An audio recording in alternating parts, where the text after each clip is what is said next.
وحده والصلاة والسلام على من لا نبي بعده أما بعد فقد قال الله تبارك وتعالى في القرآن المجيد أعوذ بالله من الشيطان الرجيم بسم الله الرحمن الرحيم إن الصلاة تنهى عن الفحشاء والمنکر صدق اللہ العظیم.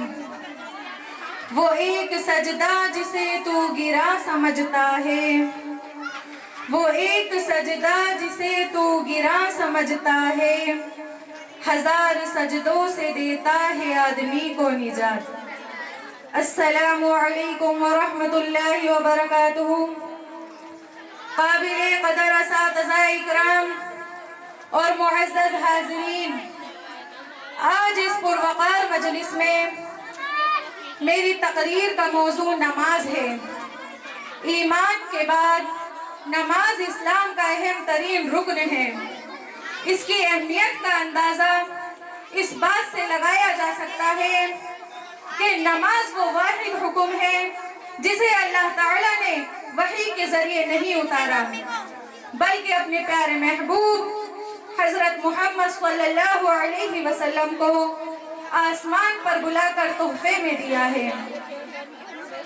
قرآن مجید میں 700 مقامات پر اللہ تعالیٰ نے نماز کا تذکرہ فرمایا ہے اور 80 مقامات پر صراحت کے ساتھ نماز کا حکم دیا ہے.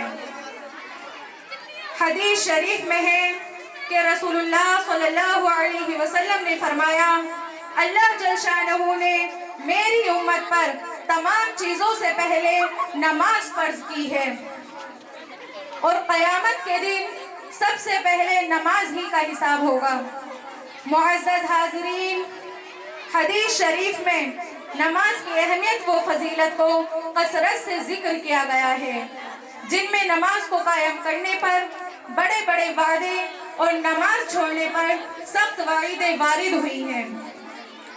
حدیث شریف میں نماز کی اہمیت و فضیلت کے متعلق خاتم المرسلین رسول اللہ صلی اللہ علیہ وسلم نے فرمایا، نماز دین کا ستون ہے. نماز کا مرتبہ دین میں ایسا ہے جیسے سر کا درجہ بدن میں. نماز مومن کا نور ہے. نماز شیطان کا منہ کالا کرتی ہے. نماز میری آنکھوں کی ٹھنڈک ہے.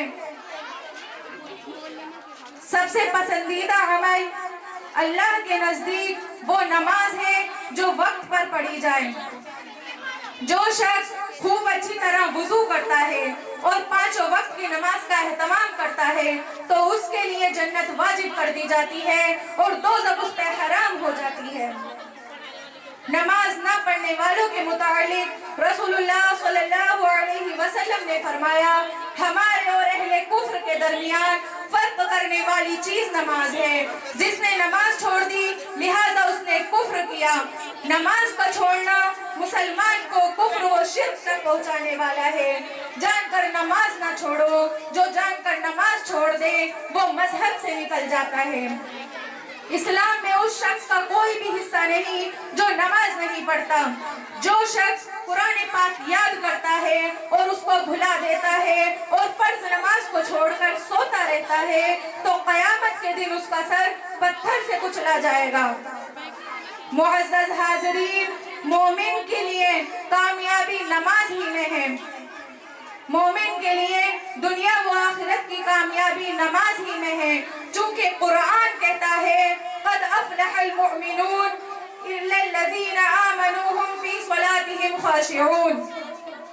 ان لوگوں نے یقیناً فلاح پالی جو اپنی نمازوں میں دل سے جھکنے والے ہیں. جو شخص نماز کا پابند ہوگا اور اس کو اس کے حقوق کے ساتھ ادا کرتا ہوگا تو وہ بے حیائی اور برے کاموں سے بچا رہے گا، کیونکہ قرآن کہتا ہے وَأَقِمِ الصَّلَاةَ إِنَّ الصَّلَاةَ تَنْهَى عَنِ الْفَحْشَاءِ وَالْمُنکَرِ. بے شک نماز قائم کرو کیونکہ نماز بے حیائی اور برے کاموں سے روکتی ہے. اگر کوئی شخص نماز پڑھنے کے باوجود گناہ میں مبتلا ہے تو اس کی مثال اس طرح ہے کہ اگر کسی بیمار کو دوا دی جائے اور وہ دوا کو اس طرح نہ کھائے جیسا کہ اس کو ہدایت کی گئی ہے تو یہ فائدہ نہ ہونے پر دوا کا قصور نہیں بلکہ اس کے صحیح استعمال نہ کرنے والے کا قصور ہے۔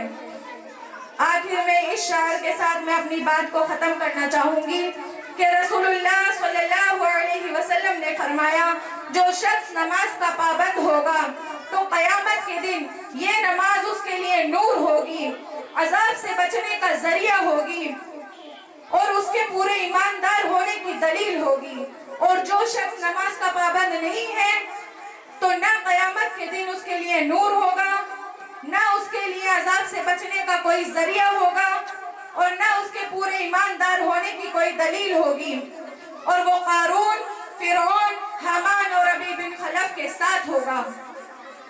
معزز حاضرین اور میری پیاری بہنوں، نماز پڑھو اس سے پہلے کہ تمہاری نماز پڑھی جائے۔ اللہ تعالی ہم سب کو 5 وقت کی نماز کا اہتمام کرنے کی توفیق عطا فرمائے، آمین۔ السلام علیکم ورحمۃ اللہ وبرکاتہ، وآخر دعوانا ان الحمد للہ رب العالمین۔ ماشاءاللہ بہت خوب۔ 11 نمبر کی لائبہ ابتدائی دور اسٹیج پر آئیں اور اپنا بہترین انداز میں بیان پیش کریں۔ 11 نمبر